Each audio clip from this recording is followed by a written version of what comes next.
Hey everyone, it's John here, and in this video I'd like to do something a little bit different, and I'd like to share with you my origin story. And it's something that I've never talked about publicly. I've never shared the story because really, frankly, I'm a little bit embarrassed about it, especially at the time. And I'm embarrassed because at the time when I was a struggling recruiter, I was struggling so badly that I was so broke that I was secretly living in my office. Like, not like my home office like I have now, right? Like, I'm talking about like a downtown corporate office. I moved in there to save money for 2 months, and how I went from being a struggling broke recruiter, how I got laid off, kicked off, literally kicked to the curb on the street. And I'll show you a picture of me literally with holding my bags. I have a friend who helped me move out. He took a picture of me, and that gave me the push. Literally got kicked out of the nest, and that gave me the push to start my own recruiting business. But looking back, it was a very painful time. And reason why I haven't really shared this story is because when I started my coaching business, I thought to myself, okay, who would want a coach who used to struggle so much that was like living in their office? Like, no one wants to learn from that guy, right?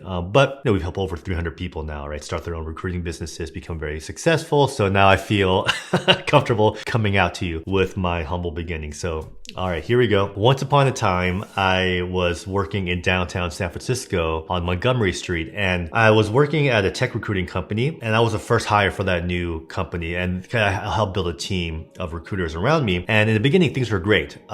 So great that I asked to be on 100% commission. And so as you know from my other videos, that the average recruiting fee is $20,000, right? Especially back at the time in San Francisco, I was placing technical positions. The minimum was $100,000. That's like someone just out of college with no experience. More often than not, we're placing people that are 125, 150K per year. So the placement fee, or 20% of that, would be closer to, 22K, 25, 30K. Now, of course, that wasn't going to me. That was going to the agency owner, but I was getting half the commission. So whenever I would make a placement for like $30,000, I would get $15,000. So things were good, right? Like, that was great. I was making great money for a while and really enjoying life. And at the time, even though I was working in downtown San Francisco, I was living like 45 minutes away out in the East Bay. So I had to take a subway or BART every day. So it was a long commute back and forth, right? Went through a lot of podcasts and audiobooks and that sort of stuff. So things were great up until a point where the referrals dried up. You see, the founder of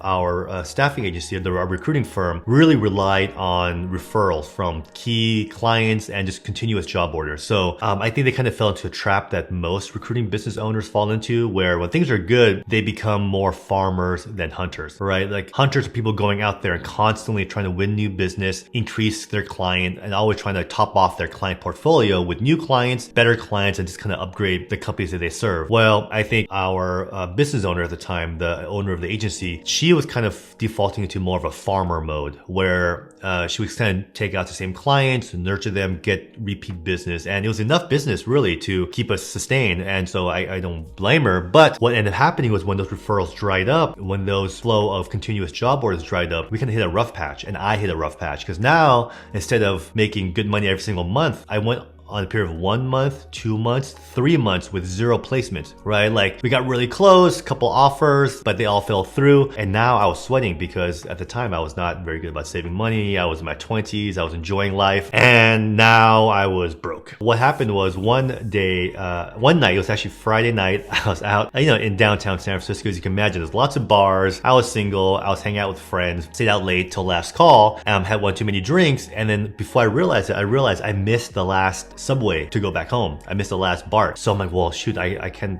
afford to take there was no Uber at the time. So this is like over 10 years ago. This is pre-Uber, pre-Lyft. So I couldn't easily get a ride, and a taxi would be hard to catch. It'd be super expensive to go all the way out 45 minutes in a taxi. So I'm like, shoot, what do I do? Like, I've never missed the last subway. So I thought to myself, well, you know what? I have the key card from my office. I'll just crash in my office. So I go up to the elevator, and at the time I had a satellite office. I think it was on like the 12th floor or something. And it was my office and a bunch of little other offices, individual offices with a couch in the middle, right? So, and there's a shared bathroom in the hallway. So I just crashed on the couch, and I woke up Saturday morning like, hey, that was pretty comfortable. I got some decent sleep. And I'm like, wait a second, I could just live in my office. Like, I could save money on rent. I could save that 45 commute each way. That will allow me to work more hours. And I thought, as most employees do, hey, the more I work, the harder I grind, the more success I'll have. So I'm like, cool, I'll just work harder, save money. So that weekend, I took the BART back to my apartment, stuffed like 3 duffel bags of all my clothes, and I had a cello too, because my sister, who was getting married at the time, said, hey John, I'm getting married in Mexico, in Tulum. And I said, you know what, for your wedding, I'm gonna do something special. I'm gonna learn a brand new instrument I've never played before, and I'm gonna perform at your wedding. And I'm a big believer in just making big claims. That way I have to perform it and learn it really well. And she knows that I would not ever like embarrass her, like do it kind of like half-assed. So I ended up taking cello lessons at the time. So that's why I had a cello, and you'll see in the photo me with the cello. Anyways, so I took my cello, my duffel bags full of clothes, and the backpack with my laptop. So I think I had like 4 duffel bags, and just literally just moved into that's all I had. Those were all my possessions. I had no car, right? So I moved into my office, and luckily, like, it was a personal office with like lots of drawers and like little nook behind the desk, so I could like stuff like my things in there. And so no one really knew I had. People might be suspicious like John has a couple of gym bags there, but I really did a good job of stuffing it in my drawer. So anyhow, I did it, and it actually worked pretty well for a while. Like, I would just every night I would sleep on the couch. In the morning, I would be there for work, right? So if I was always the first one there, last one to leave, I would never leave. So I was always there in the morning. Funny story is, like, even though I thought it was a genius idea to save money, it was super stressful. Like, I was so stressed out because I was afraid of getting caught. Like I couldn't imagine getting caught. Like, what would I do or say? I was super stressed because I imagined like being in my pajamas and a blanket and a pillow, like getting all comfortable on the couch, and then like my boss walks in for some reason on the weekend. I'm like, what would I do? Like, what would I say, right? I'd be caught red-handed. So I had a plan, right? Step 1 was I would always just fall asleep in my gym clothes, right? And not actually have a blanket or pillow. So I'd wear gym clothes and use like a jacket as a blanket and just look like I just accidentally crashed there. So that way, if I ever got caught, I would say, hey, I missed the last train. Luckily, I had some gym clothes to change into and a jacket. And so I think I would get like no harm, no foul. I would get a pass for that, right? So it was never comfortable sleep. I was wearing gym clothes, never had a blanket. So I never slept well. And 2 was because there were all these little offices on the side. In the morning, there'd be sunlight coming in. It would kind of disturb my sleep. So I'd want to close the doors and close all the blinds in every office. But the problem was every office had like a different configuration. Like, one office might have the door fully open, but the blinds halfway closed. Another office might have their door closed, but their blinds open and their window cracked an inch. So I don't want like that coworker to come in that morning and be like, wait a second, why are the blinds down? I had it up or something, right? So I literally every night I had a process where I would go into each office. I would take a post-it note and I'd write down, okay, door is closed, blinds are open, window is cracked 3 inches from the bottom. And I would write that down. I would put that on the door. And then at nighttime, I would close the door, close the blinds, close the windows. And then in the morning, I would go and like reset each office exactly as it was where they left them. So that was my daily process. Now on the weekends was a bit different because I had the whole place to myself. And I remember the weekends were really kind of sad and very lonely. I just literally had my laptop. I'd watch movies on it and just kind of walk around downtown San Francisco to like get to-go Chinese food, like the cheapest food I can find, and bring it back. I remember one time on a Sunday, I was up like binge watching something on Netflix on my computer. We had this big jar of mixed nuts and pretzels like in the employee like break room. So I had that. I was like watching TV and I would just eat. Like, I was literally like living off the trail mix that was in that jar. And I remember I looked down at the jar and I had picked out all the nuts and all the M&Ms. It was all pretzels. So I'm like, oh shoot, like what the heck? What if my boss comes by? I'm like, wait, why are there only like, who ate all the M&Ms and nuts out of this? So I remember on a Sunday night staying up late, like opening like the bag of fresh trail mix and like rebalancing the ratio of nuts to M&Ms to pretzels, and then putting it all into like a garbage bag and then like secretly throwing it away because on a Friday afternoon, the cleaners would come and just clean the whole office. So Monday morning, of course, like the office was spotless. There was nothing in the garbage can. So I couldn't like leave garbage over the weekend. So I would secretly like throw like my garbage of my to-go take out Chinese food, my trail mix, all that stuff into a garbage bag, tied up, like carry it outside the building and like find some like public garbage can to stuff it in. So that was that. I also remember one time, I think I was going to go on a date that weekend. So on a Sunday, I think Sunday morning, I was literally like in the common bathroom. And no one comes to the office on the weekends. I had it to myself. I was actually there like wearing, I think I just had like my shorts on. I was shaving, just like shaving foam, shaving in the common bathroom. And someone walks in. I think it was maybe like an attorney from like the law office down the hallway. And like, I look at him, he looks at me. I'm like, hey, what's up, man? I have always wondered what he thought when I was doing that day. Maybe he thought I got kicked out of the home, like I'm in a doghouse with my wife or something. So he didn't ask any questions. We never spoke about it again. I also had to worry about the security guard because every morning, like when I woke up, like I reset my office, I would leave the office, come down at like I would leave extra early because I was afraid of anyone coming to work early. So I would leave office like 6:30 in the morning, right? Like super groggy. The security guard would see me come down, like, wait a second, like you didn't come in last night, right? And so then I would say, hey, pulled an all-nighter, like crazy projects at work, I just fell asleep on my desk, and said that for a while. After a while, I think he caught on to me, but I would bring trail mix and snacks and like sodas from the office and like give it to him as a bribe. I'm like, here you go, buddy. So we became friends. I think he knew what's up. So that was my bribe to the doorman. But I would literally go outside every morning at 6:30, sit at a Starbucks, get my morning coffee just to like wake up. So I was half asleep, just kind of like this in my office. Once the caffeine kicked in, I would walk across the street to the gym and actually shower at the gym. And they had an iron and the ironing board. So I would iron my office clothes in the morning, get dressed up, maybe get some breakfast, walk upstairs. Then the security guard would see me again, all dressed up now, like with my previous clothes in my gym bag. I'd be like, morning. And I'd walk in and I would see people at the office. I'm like, hey guys, good morning. They're like, good morning, John. And that was my routine, my secret routine for a while. I remember on Monday mornings, we'd have a Monday morning meeting and everyone would be sitting on the couch, like where I would sleep on. And I'd be thinking to myself, like, you're sitting on my bed.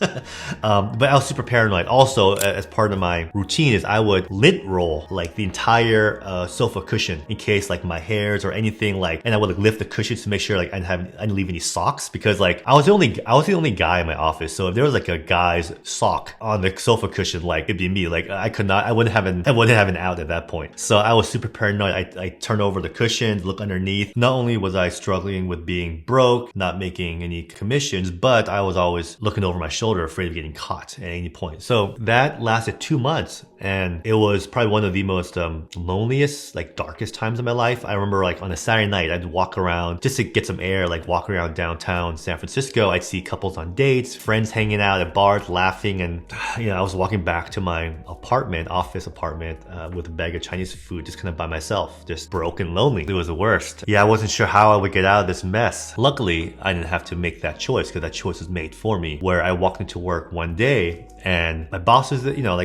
walked into work, meaning I went downstairs, got the coffee, showered at the gym. I might have worked out. I don't remember if I had the energy to work out in the mornings, but I would come back to the office and there they were kind of having a meeting and they pulled me to the office. And so I said, hey guys, what's up? And my boss was like, hey John, listen, we are priming our agency to sell it. And so we're consolidating departments. And anyway, we decided to just cut the whole tech department because it's not as profitable as our sales and our admin departments, right? It's not as profitable as our sales or our staffing departments, which we've been running for 10 years. It's our bread and butter. So we're just going to wind down your department, including you. So everyone's laid off. So I was like, okay, wow. So then I said on my way out, I'm like, okay, can I at least call my clients and tell them like the news? And they're like, no, we'll take care of that for you. So I was like, okay. I mean, I feel bad they should hear from me, but I'm like, okay. But now I had a predicament because I had like 6 like bags full of clothes tucked in my office. So I'm like, what am I gonna do? Like most people just get like a cardboard box, right? Like in the movies and just have their stuff and they walk out. I had a cello, a backpack, and like tons of duffel bags and gym bags to move out. So I called my best friend who was, I think, who works from home at the time. So he came over to help me move out. And so thank God, because like I gave him some bags, he walked out. And then when I came out, I had my cello behind me, a backpack, like gym bags. This is a picture of me getting laid off and kicked out in one fell swoop. And I'm smiling because I just like felt ridiculous. I'm like, I can't believe like I have a cello and all these bags and the looks that I was getting on the way out. People were like, why the hell does John have so much shit with him, right? And by the way, this story I've never even shared with any of my old coworkers. So if anybody who had worked at Premier Staffing or at the time and you're wondering why John has so much stuff in his office, I was living there. That's why. So now I was broke, unemployed, and had moved back to my old apartment. Luckily, I was renting from a friend's family, so they just gave me back the apartment. So I'm like, all right, back to a 45-minute commute. And one last thing too about that, on the day I was evicted from my office apartment and laid off, my buddy was going to get his car because he was gonna, drive me to my apartment. Like, I'm so grateful I had him. So I said, hey, no problem. I'll meet you at the McDonald's on Market Street across the street because I'm starving. I haven't had any food yet. So I'll meet you at McDonald's and you can call me when you pull up and I'll jump out and I'll jump in the car. So as I went to go buy some food, I remember like opening my wallet, and at that time my credit cards were maxed, so I had no credit. I just had cash, and I wanted to buy the #1 Big Mac meal, and I opened my wallet, and I literally was like pulling out cash. I had some change too, like some coins and dimes, and I didn't have enough money for the #1 meal. Like I couldn't afford the Big Mac meal. It's a true story. And so I had to like go look at the value menu, on the value menu side of the menu, and like pay, okay, a kid's cheeseburger, that sort of thing, cheese hamburger, and a cup of water or something like that I got. After I ate my value meal, my hamburger, my kid's hamburger, my friend drove me back home, and I was just like moping, as you can imagine, for hours and hours, and just like laying on the couch depressed, trying to figure out like what to do with my life. So I thought, you know what, like I'm just gonna call my clients, like they should hear from me, like not my old boss, right? So what happened? So I had them on my cell phone, so I called my top 2 clients. One was called Meraki Networks. They were a networking company that's now owned by Cisco, and the other one's called Verint Systems in San Jose. They do like quality control for software. So those are my 2 clients at the time. So I called them and called Jeff, who was the hiring manager at Meraki, and said, hey, Jeff, bad news. I won't be able to send you any more network engineer candidates because I got laid off and the whole tech division got laid off. So thought you should hear from me. And he said something that blew my mind, that shocked me. He goes, well, John, I'm sorry to hear that, but like screw them. Like I want to keep working with you. You send me great candidates. Why don't you go solo? Like start your own recruiting business and I'll sign with you. So I thought, wow, like thank you. Like can I think about it and then get back to you? He's like, yeah, sure, let me know. Because I had thought about one day maybe, but like it just kind of threw me for a curve when he just offered to be my first client. So I'm like, okay, thanks. And then after I hung up with him, I called my next client from Verint Systems, and she picked up the phone and I said, hey, it's John. Bad news, got laid off. Won't be able to send you any more software engineer candidates. And she goes, well, who cares about them? Like,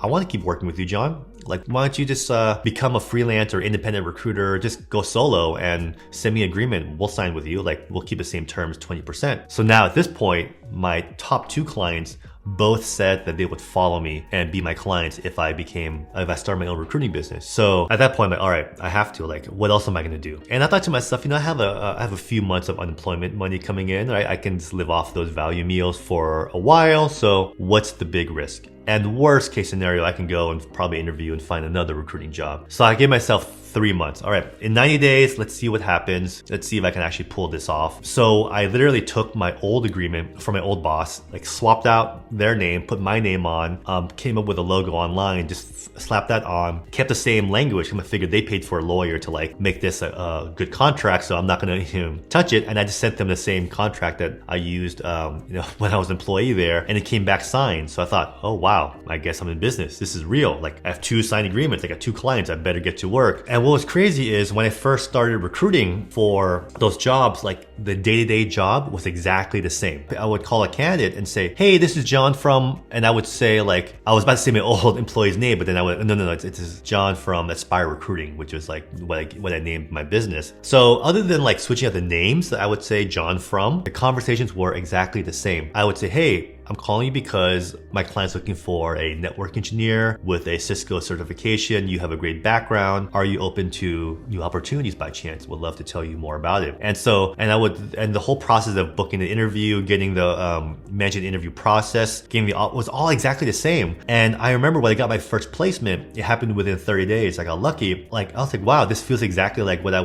was doing for years. Like nothing has changed except I was doing it for myself. And then what was crazy was when I got my first placement fee, right? So when I made that placement, I'm like, holy cow, I did it. I made a deal. Then I thought to myself, wait a second. I placed somebody, maybe it was like freaking 90K a salary at the time, maybe it was 80K. So it was like a $16,000 or $18,000 fee. But then when I realized, holy shit, I just made, let's call it $16,000. I just made $16,000 off one hire. And back when I was working, before I got laid off, I would get 50% commission. So I would get 8,000, which is not bad. I might even get one hire per month, 8,000 a month, right? I'm able to pay my bills. But here I made $16,000. And I thought to myself, wow, I just doubled my income overnight just by working for myself. And I remember years later, I ran into my boss, I think at some networking event, or I think it was Dreamforce in San Francisco, a big tech convention. And I saw her and I said, thank you for laying me off, by the way. It was the best thing that ever happened. Like, thank you, thank you, thank you. I would never have started my own recruiting business unless you had laid me off and like you doubled my income overnight. So thank you. She thought I was probably crazy. But yeah, and so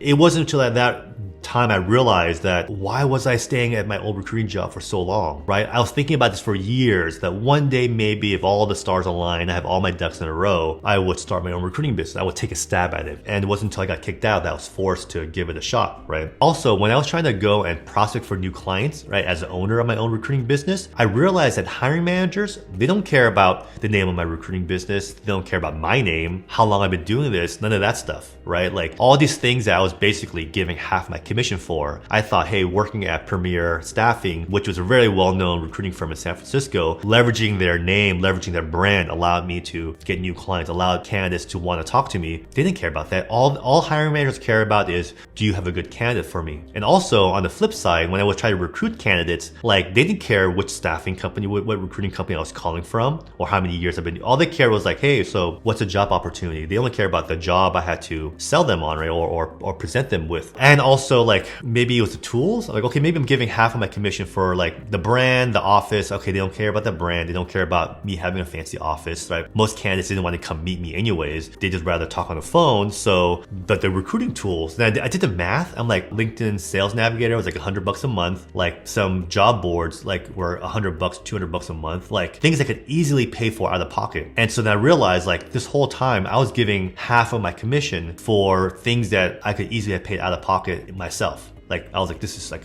I was so stupid for so long. Like, why have I been doing this way? And granted, most people give way more than half of their billings to their employer because I was on commission only. Most recruiters have a modest base salary, but they give like the majority, 70, 80 or more percent to their agency owner. They're making their boss rich or their boss's boss is rich, right? I was only giving half, but still half. When I made my first placement, I thought, well, you know, as with most recruiting fees, it's a net 30 terms, meaning I invoice them on the first day my candidate starts their new job, and then 30 days later, they would pay my $16,000 invoice, let's say. So I'm like, oh, I have to wait 30 days to get paid. I might as well keep plugging away. Within that 30-day window, made another placement and so on and so forth, and things grew from there. I ended up bringing on over a good friend of mine who I worked with as my recruiting partner, as a business partner rather, and we grew the agency to multiple six figures. And yeah, very, very blessed to have done well. So I eventually sold the recruiting business to him. And at that time, I thought to myself, okay, like, what do I want to do next? I think after like 6 years of running my own agency, I felt like I wanted a new challenge, something a little more creative. And at the time, I had old coworkers from Premier Staffing, my old company, that laid me off. Say, hey, John, like Sarah changed my comp plan. Like I'm frustrated. Like I'm ready to start my own recruiting business too. Can I take you out to coffee? I love to hear some tips how you did it. So I said, sure. So I would give people advice, tips, show them the ropes, because when I first started,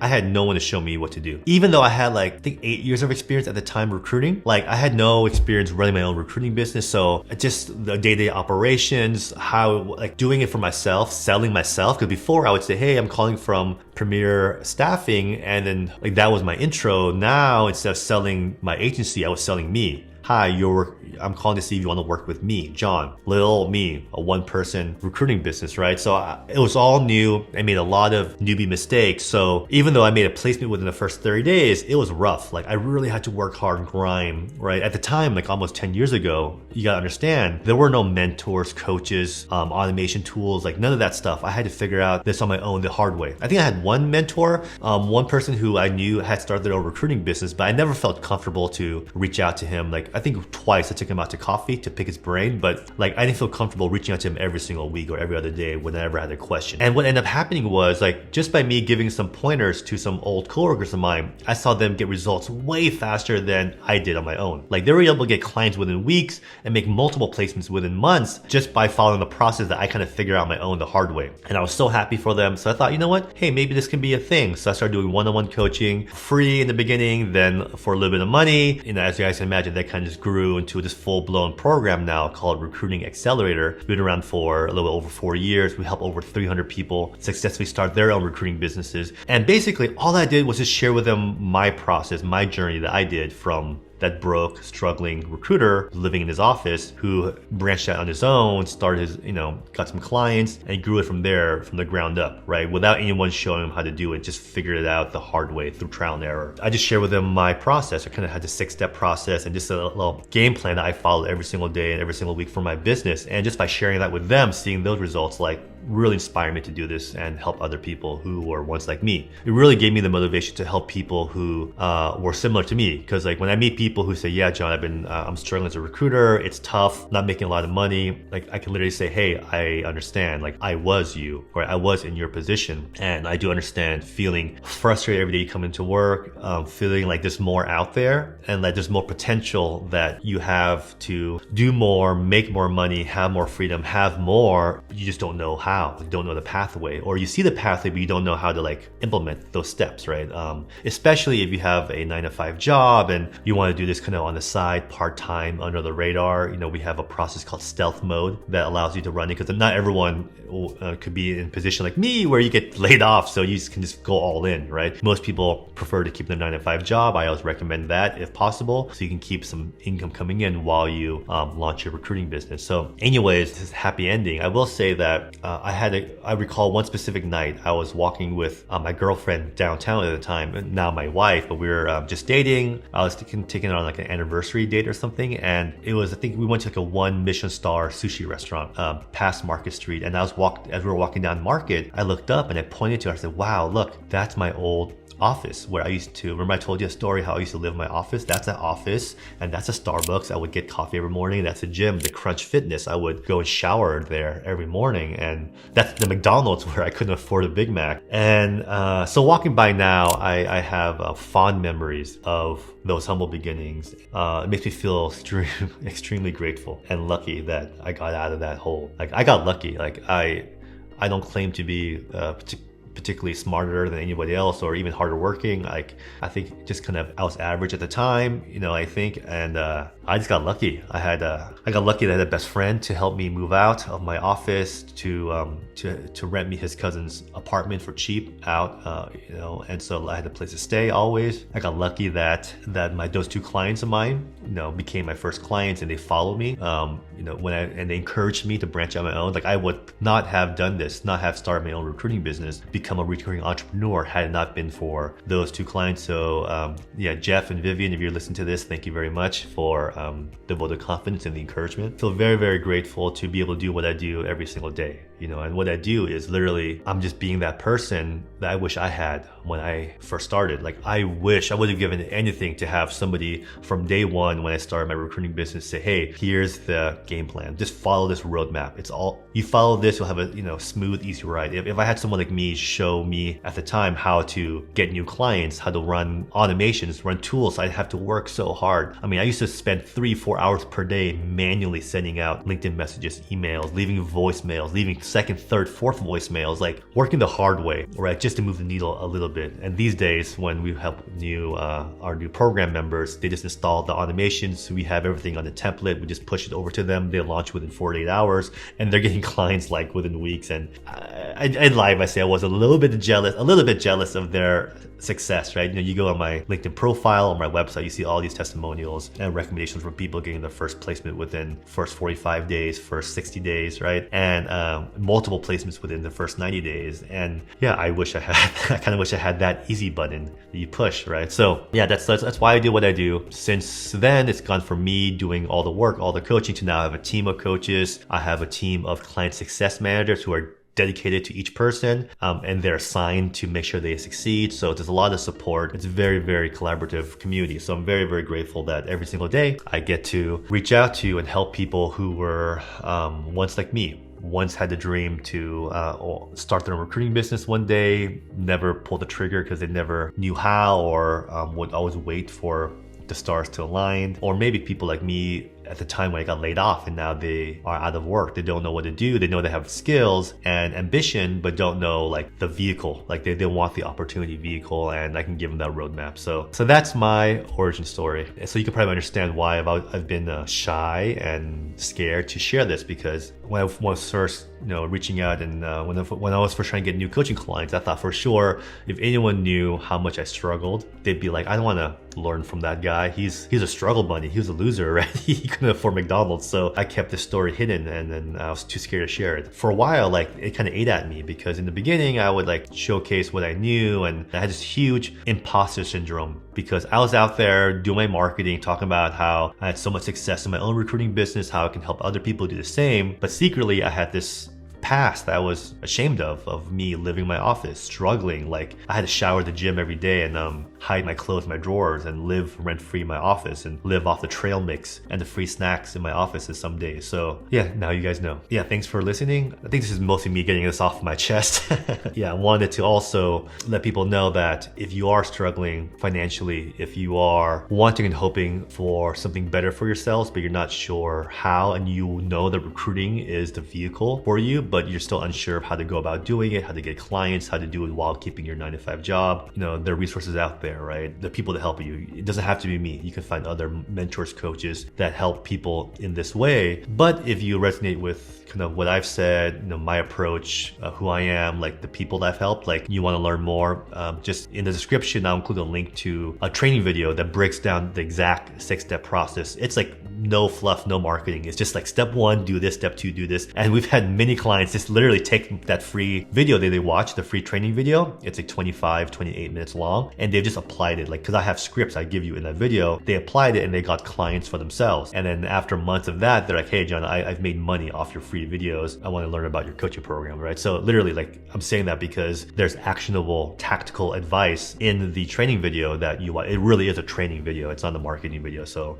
take a look, check it out. I think it'll give you a head start, definitely a head start from where I was when I first started. And you can go ahead and implement that and see how far you can take it yourself. And you might not even need help. You might just have cracked the code. If so, I'd be super happy for you. But of course, if you want support, that's what I do. All that I do is really just help people who are once like me. All right, guys, thanks for taking the time and attention, or thanks for your time and attention to listen to this guy tell his story. And I appreciate it. And I'm very grateful for my team, people I work with, very dedicated to this mission of helping others become entrepreneurs in the recruiting space. All right, guys, thanks so much. I appreciate you guys giving this video a listen, and check out the training video below if you want to get a head start into doing this for yourselves. If you have any questions, let me know. Also, if you've ever have any struggle stories that you want to get off your chest or share, feel free to leave that in the comments. I'd love to see that as well. Make me feel like I'm not alone here. Just comment below. I'd love to hear your stories.